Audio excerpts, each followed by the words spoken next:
සචින්. එයාට ඕන තනියම නැගිටින්න විතරයි.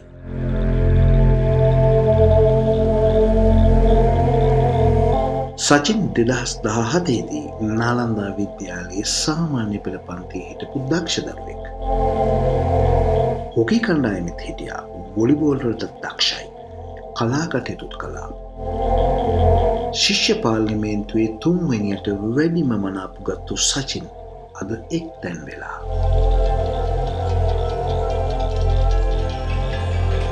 විභාගයේ පෙනි තියෙද්දී පාසලේ අමතර පන්තියකට ආපු සචින් හදිසියෙම බිම ඇද වැටුණා. ඔහුගේ හෘදය වස්තුව නැවතුණා.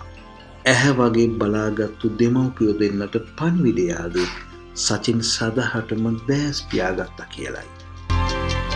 ඇස්වත් අරින්න නැතුව දවස් 48ක් ICU හිටපු සචින් තනියම හුස්ම ගන්නෙත් මාස 3කට පස්සේ. හොකේ ගහපු චිත්‍ර ඇඳපු සචින් අද තනියම නැගිටින්න උත්සාහ කරනවා.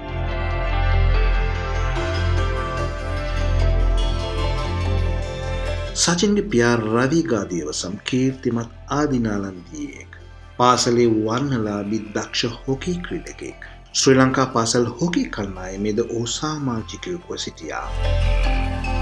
ඔහු තම දිරිමත් බිරිඳක් දූවරු දෙදෙනාත් සමග සචින්ව නැගිටවන්නට අධික වෙහෙසක් ගන්නවා.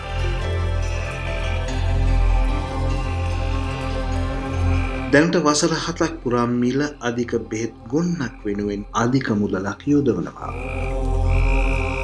සචින්ව මේ තත්ත්වයට ගොඩ ගන්න ආදිනාලන්දියන් ඇතුළු හේතවතුන් බොහෝ උදව් කළා.